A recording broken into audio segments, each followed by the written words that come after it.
I'm so pleased to be able to present Hannah Figliola and Becca Poe. Thank you, Tom. Hello, everyone. We're very excited to be here. I just want to ask your permission if I can share a screen so we can share a small presentation for you. Okay, I pass the microphone to Becca. Okay, we're going to go back and forth between the slides. My name is Becca Pohl, and I'm past president of our Rotary Club here in Chapala. Thank you so much for inviting us to share with you today. And Hannah, do you want to introduce yourself? Sure. Hi, I'm Hannah. I'm a menstrual health ambassador for Days for Girls. I mentor circles of girls, and I am the creator and director of Wise Girls, Niñas Sabias. All right. So we'll just get right to the heart of the problem. I found out about 10 years ago that menstruation is a barrier to girls' education. This problem has a few facets that we'll explain to you in our presentation. And missing school a few days doesn't sound like a big deal, but when you look at the school year and there's upwards of 30 days of absence, it makes a big difference. So since menstruation is a natural cycle for all women, it should not be a barrier to education. And many studies have shown how much this menstruation is a barrier to girls. Okay, so I made some notes because you have to think twice if you're going to give the microphone to me to talk about this project, and I don't want to lose myself. So we're going to make a little experiment here, okay? So we're going to talk about period stigma. So yes, you may or may not know this, but menstruation can really impact in a negative way girls' education and potential. So I just want to ask you, let me see, just raise your hand or make yourself note if you felt funny, weird, uncomfortable, cringy in any way when you first heard that the topic of this presentation was going to be women's periods.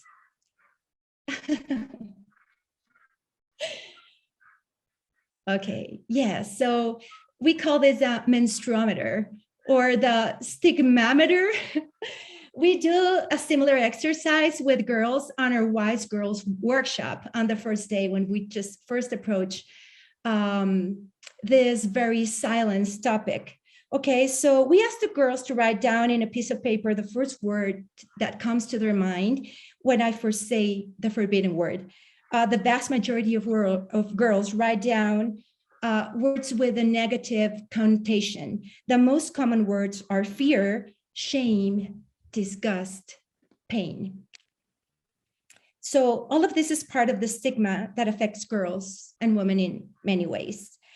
Some of these repercussions of all negative associations with this biological event, which, by the way, is an expression of a healthy body, are girls being confined to their homes, girls being excluded from public spaces, girls missing days of school, dropping out, being left behind.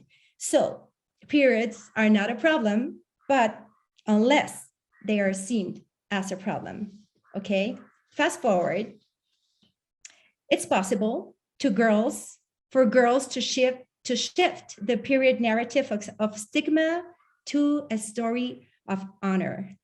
At the end of the Wise Girls workshop, the girls get to bring a drawing about what they learned. In circle, we share the inspiration.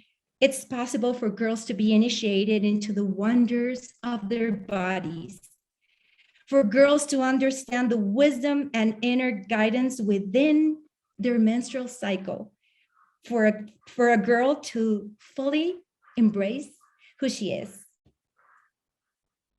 So girls have the opportunity to shift perspective. Girls who have the opportunity to shift their perspective become empowered. Look at that picture. They have the resources and mindset to make good decisions in life. Becca. All right, so On the next slide, our history. So we actually met back in 2014 when I was looking for a translator to help to do the health teaching. So we really enjoyed working together. And since then, we have traveled up to the Sierra Madres, to the Huaratica, and to the Baruca in Costa Rica. We have enjoyed working together so much that we just keep coming back together time after time to, first of all, with Days for Girls, we work together. And now as we branch out into new territory once again. So back in, forget, like even before 2014, it was a year or so before that, I actually heard that there was a problem. I did not know that girls had trouble with managing their menstrual health. And so I helped to start a Days for Girls chapter in Alberta, and we made hundreds of kits. And Hannah and I actually ended up doing the teaching and giving out the majority of them. After moving to Mexico, I had hoped to start Women to Sew the kits and build an enterprise here. But I found that it didn't quite meet the goals in our area or the girls in our area. And we elaborated on that to come up with a little bit better idea that was a little bit more suited to our area, because we always have to look at culturally where the girls are and what is happening in our area. So I started to design my own, and it's a little bit simpler and smaller. It took about a year to get to where I was happy with it. And you'll see the one photo is my trials. I tried all sorts of styles, and I would ask the ladies what they thought about it. And so I kept giving them away to get tested, and they always said, "Oh, it's wonderful." And I said, "No, I just need some really harsh critiquing." And so I actually had to send some pads north and to get somebody else to critique them a little bit more. So I still have worked on it, and I had a friend of mine who helped streamline how to make them. And so I work with two sisters who sew when they can, and they care for their families also, so they don't have to leave home to go to work. It was my goal to create a great product that the girls would love, and it would also help to bring economy in the area. Thank you, Becca. So I'll try to make it short and quick. This is the story of how Niñas Sabias was born. So I have to thank my experience with Days for Girls, with whom I continue to work here locally in Lake Chapala. So I started in 2017. The program was called Fluye. This was an extended program of the original Days for Girls curriculum, which lasts it's like a 2-hour teaching, what Days for Girls does in order to distribute their kits, their menstrual pads.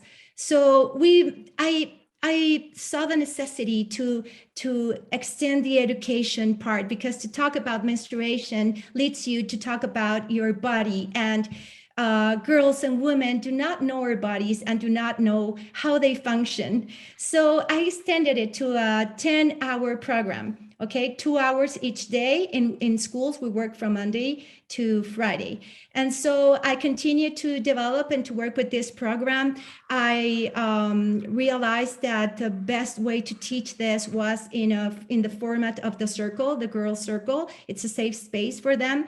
And yeah, so in 2020 with the lockdown, in a conference, I was invited to. Many women from other countries wanted to learn how to teach this. So we started doing the teachers training online. Now we have 70 Wise Girls certified teachers in more than 9 countries or so.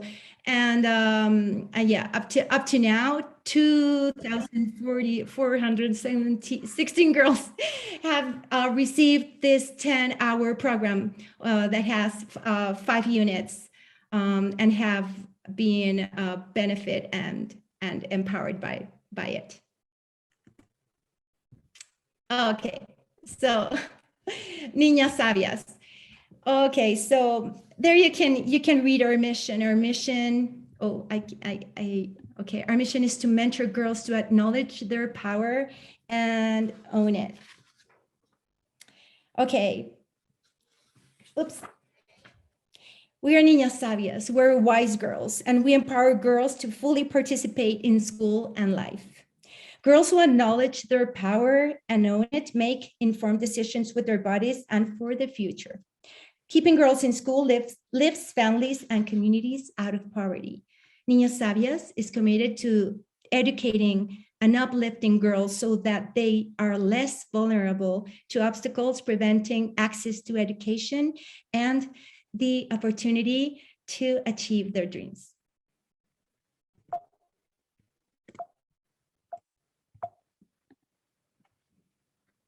Okay, so we have developed a 3-branch model to reach girls and young women in both remote and urban communities. The 3 branches allow us to weave education, empowerment, and entrepreneurship into the fabric of change. Our model consists in, okay, so this is branch number 1. I'm going to talk to you about it briefly.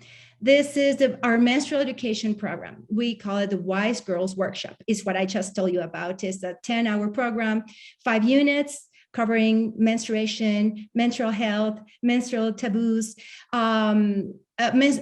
sustainable menstrual management, and then female sexual anatomy, and of course, body literacy and fertility awareness. So girls understand their menstrual cycle and, very importantly, know and can interpret the language of our bodies that reveal when we're fertile and what does that mean. So yes, so they can be educated, empowered, and aware. Okay, me again. Okay, this is the other branch. This is what I told you before. This is the Wise Girls Teachers Training. We have done it online 3 times already. And for this year, we're gonna do one for Chiapas together with Partners in Health. And we're gonna do our first live Wise Teachers Training in Costa Rica. And Merlinda Gallegos is here joining us today. She is a resource and development manager for the project in Costa Rica, and she's also Niñas Sabias consultant, and I'm very happy that she's here. Maybe she can share a little bit of their experience after we finish. Okay. All right, Back. so the 3rd branch is micro enterprise. As I said, my goal is to help the economy and not just give away kits made by North Americans. It's a wonderful thing that many women have done, and I think it's absolutely beneficial that women continue to make kits to give to girls and refugee camps. There's so many things that we can do. But here in the lakeside area that I'm in, my hope was to actually help women to have some income at home also. And so in this family, is the 2 sisters. Nico is on the left and Sylvia is on the right. And because Nico was able to stay home and work, her daughter is the first girl to graduate high school in about 2 or 3 villages. So we were just so excited about this, and they had a very good income, and they were actually able to stay home because most women, after they have a baby, they leave the child with an oldest, like whoever's the oldest at home, and they have to leave home to go work. And my goal was to help women to stay home and be able to work from home. And they also are so thrilled to actually have a skill now that they can fix clothes and do other things. And they really love the fact that they're making pads for girls to help them stay in school.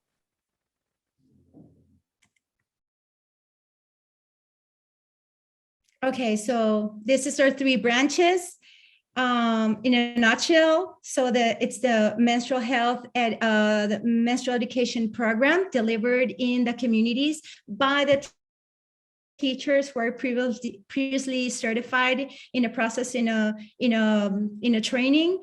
And of course, it's the micro enterprise, the groups of women trained by Bella Femenina to manufacture the menstrual kits for distribution within the Wise Girls Workshop for the local markets.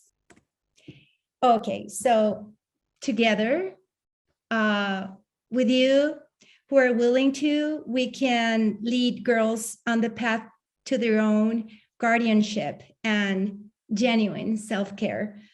Please join us in our vision for all girls to become sanas, seguras, y sabias. That's strong, safe, and wise. Thank you so much. If you have any questions, we're here to help you out. Hannah, I just want to finish off with saying that one of the reasons that I also feel so strongly about this endeavor is that as a nurse, I've never encountered so many women with vaginal infections. Actually, I found out that many women and girls only use one pad a day. So it's an expense that they can't afford.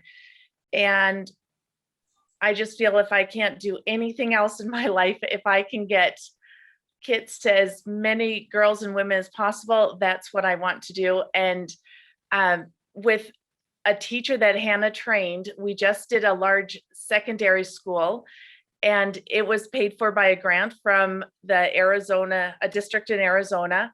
And the thing is that these kits are so needed because the families have just enough money maybe to send the kids to school, that to buy disposable products is just not an option for them. So we get to help to keep the girls in school in a healthy way, and they actually get empowered and learn more about their bodies and their health and who they are becoming as women.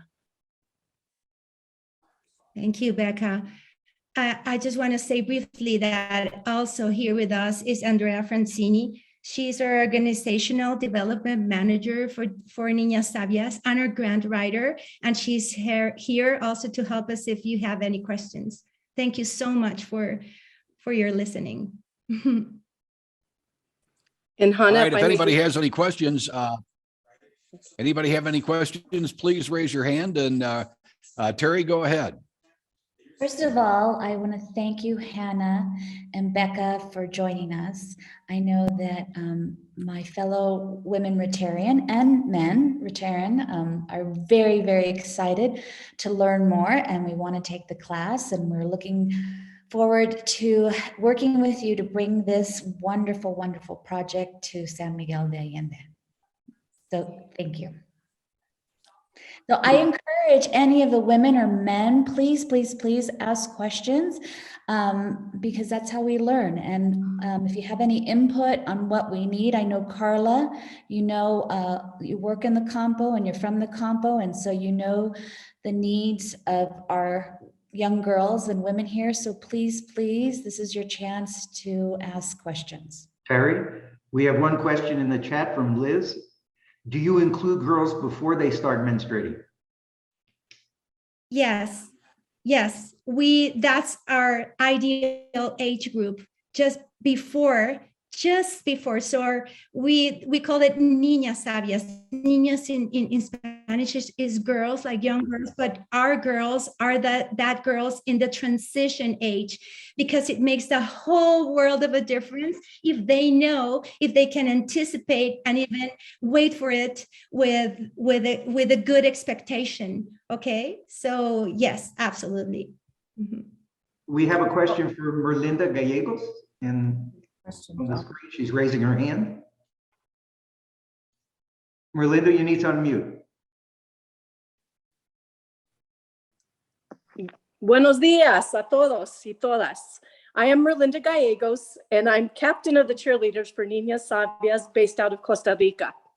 Thank you for giving Niñas Sabias Wise Girls this opportunity to partner with Rotary to join in your mission to what President Skip stated, change lives. As Archbishop Desmond Tutu stated, if we succeed in empowering girls, we will succeed in everything else.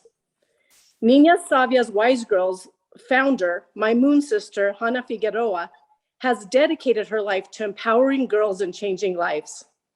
Niñas Sabias Wise Girls aligns with 6 of the United Nations Sustainable Development Goals: good health and well-being, quality education, gender equality, clean water and sanitation, decent work and economic growth, and responsible consumption and production. I can just tell by these few minutes we've had together that there's a lot of synergy and alignment between Rotarian goals and Niñas Sabias. We recognize every little girl throughout Latino America and beyond will benefit from access to Niñas Sabias and Wise Girls. And with that in mind, we've actually partnered with Amigos of Costa Rica, which is a US-based nonprofit, and all donations made to them are obviously can be tax deductible. And with that, we've aligned here in Costa Rica. I'm sharing this you just to share this model that can also possibly benefit Rotary. So we've developed that pipeline here with Voces Nuestra, and Voces Nuestras is a Costa Rican-based nonprofit, but they work throughout Mesoamerica, obviously including Mexico. So if there's any way that we can get this synergy going to pass it throughout all of Mexico, and for your further Rotarians throughout the world, we are all about that, because this vision is just too beautiful and too big to limit to Mexico and Costa Rica.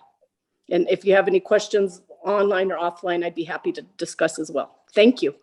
Very good. Very good, Merlinda. Thank you very much. Listen, Ron Lennox has a question. Are the products washable? Are the products washable or reusable? And the answer was yes. Okay. Another question. I know the sourcing the product can be tricky in Mexico, but do you supply or provide information on menstrual cups?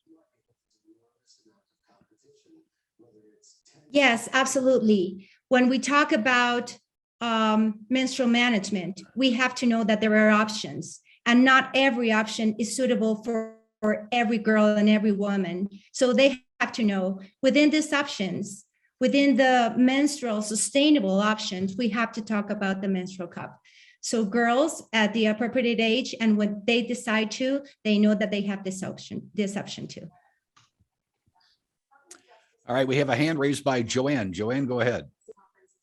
Yes, I'm Joanne Babiak. I live in San Miguel now, but I used to live in the Lake Chapala area, and I was aware of the Days for Girls initiative there that's been running very successfully for many, many years. A lot of the expat women sew the kits. And I hosted a luncheon where a lovely young woman, young Mexican woman, came to talk about the initiative that actually operates all over the world, and also how it's operating at the Lake Chapala area. And it's not just sewing the kits. The kits, yes. The menstrual pads are usable. But the woman that came out, and I'm sorry, I can't remember her name, I have to look it up. But the Days for Girls coordinator, let's say coordinator, said that it's not just a matter of getting the material, sewing the kits, but there's a big educational component as well. She goes out to the different middle schools or high schools in the Lake Chapala area, and there is an educational component for boys and girls, not just girls, boys too, because there's a lot of misinformation, stigma, you name it, but the reality, the bottom line is that many Mexican young women are staying home like a week a month. They're losing a week out of every month of their schooling, which is not acceptable. And these kits are easy to sew. The Lake Chapala women have really, streamlined and simplified and sourced the materials for these kits. They're fun, they're funky, they're lovely fabrics and everything. They absolutely are sustainable and reusable. And this really is empowering young women to take back their lives and their bodies, and not be stigmatized and lose their education. Because I think the woman said, you educate the girls, you educate the women, you educate the world. So this program has been very successfully operating in the Lake Chapala area under the Days for Girls banner. Okay, so that's what I have to say.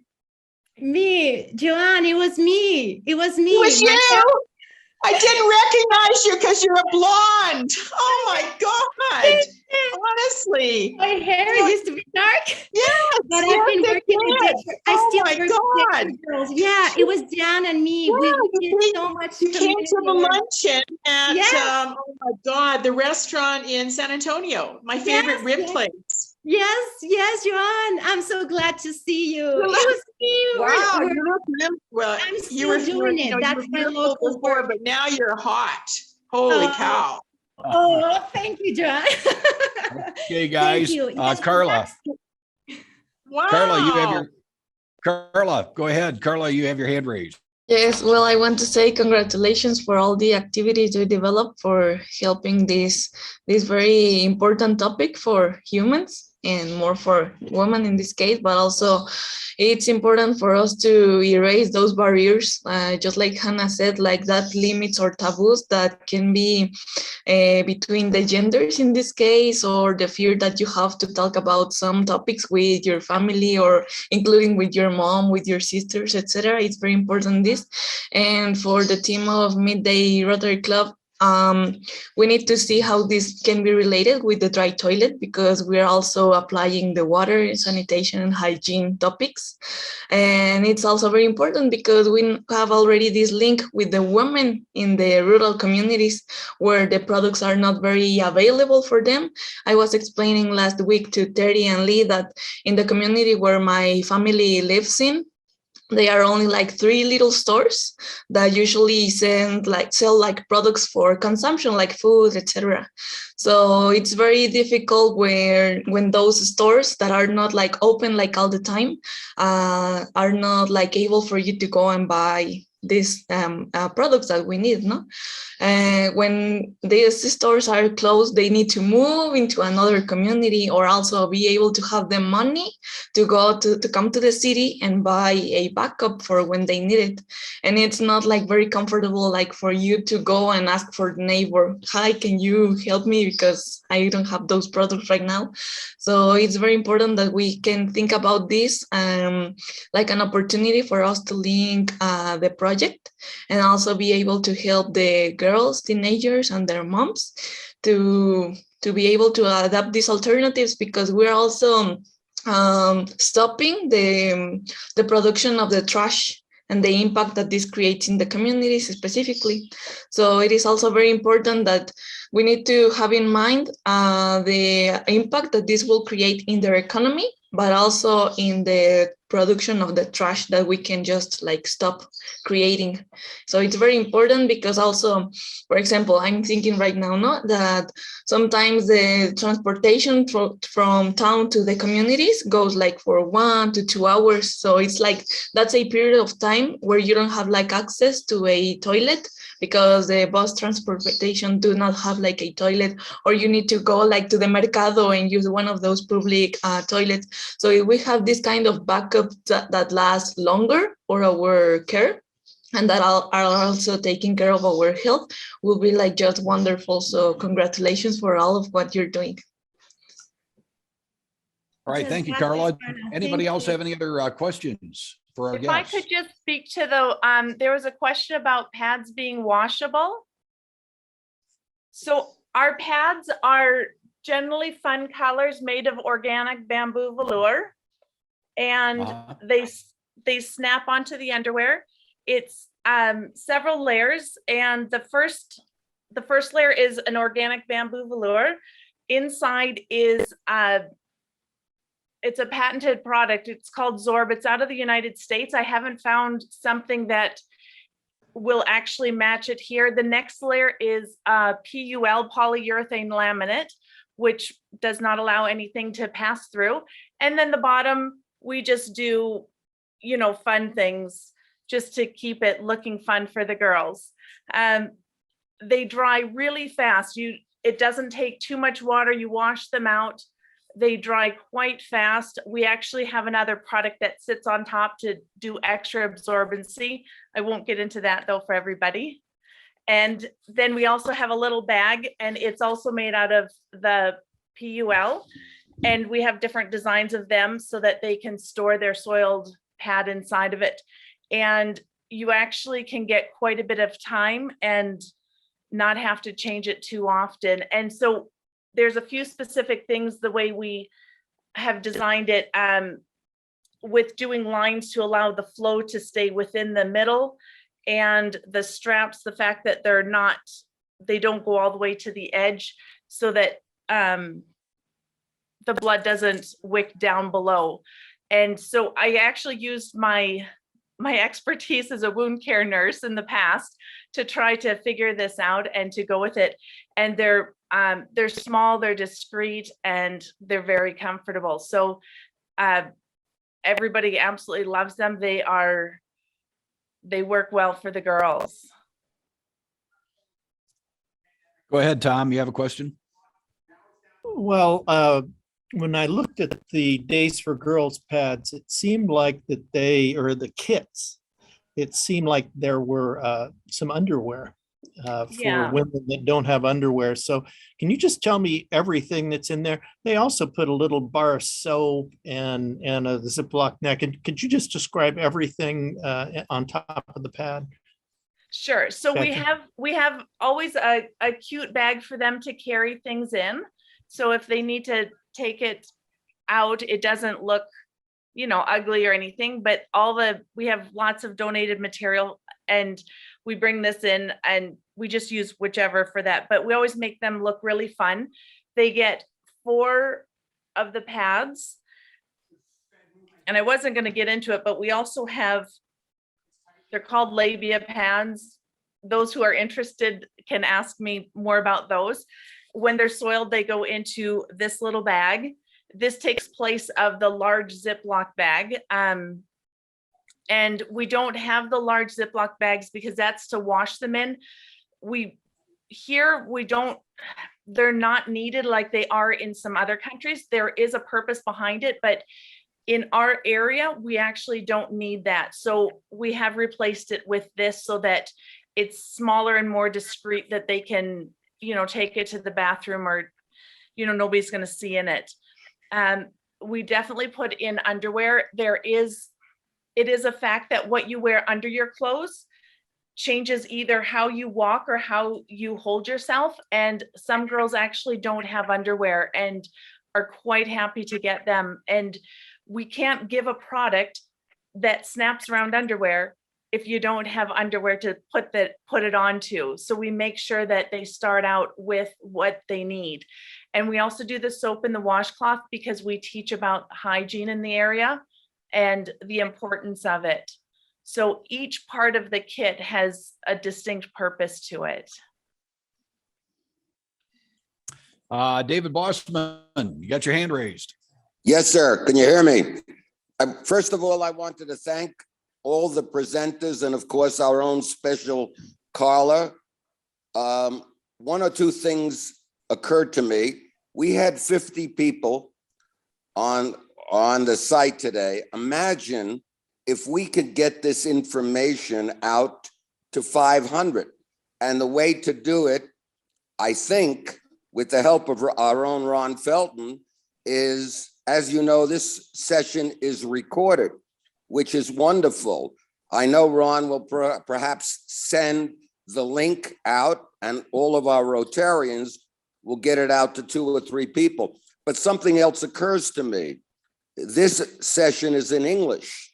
If we can get, and this cannot be done now, but I'm really appealing to Terry and Nori and some of our other bilingual folks, if we can get this session in Spanish, okay, it would be wonderful, because it's the Mexican young ladies that we want to get this information to, and many of them cannot speak English. So let's put that on our agenda for the next membership meeting, and maybe we could figure something out. Thank you. Thank you, David. Andrea. I was going to say, Andrea French. There is a YouTube channel that Hannah has that has she has 7 different Spanish videos of what we're talking about here. So it is available in Spanish, and also the Niñas Sabias site is in Spanish and describes everything very well. So I would refer people to that. There's tons of Spanish material. Okay, Andrea Francini. Hi, I'm Andrea. Good morning, everyone. I'm actually based out of the United States. I'm here currently in Mexico working with Hannah. And I just wanted to share as part of our model that we have been working to incorporate how we're measuring and how we're monitoring our impact with the teachers and with the girls, and how we're contributing to girls staying in school and missing less days of school, as well as really monitoring and reporting on their change in perception and attitude. So I just wanted to share that within the model, we have been actively developing how we're evaluating and monitoring our impact as an organization. Okay, thank you, Andrea. Mm-hmm. We have plumb run out of time, folks. And I really want to thank our guests, Becca and Niñas, for this amazing presentation today and educating us all. And so for your participation today, Ron, if we could get up on the screen our certificate of appreciation, a donation of 10 polio vaccines will be made in your honor as part, there it is right there. They're suitable for framing. In fact, we'll email them to you for your presentation to our club. A donation of 10 polio immunizations will be made in your honor to end the Polio Now campaign. We thank you both for being with us today. And Bravo. I know that there are a great number of people on this Zoom call. We had, as David Bossman mentioned, we had 50 people, and there are a lot of people interested in seeing a program like this implemented here in San Miguel de Allende. And if I know our members, it won't be long, and that's going to start to happen. So again, thank you both for being here. And with that, ladies and gentlemen, we will commence a meeting of the Community Projects Committee immediately after our general meeting today. Next week, Ron Lennox, what do we got going on next week? Next week, we have April Gatos joining us, and she and an associate are going to talk about the importance of the watershed to San Miguel. All right, very good. And with that, this meeting is adjourned. Thank you all.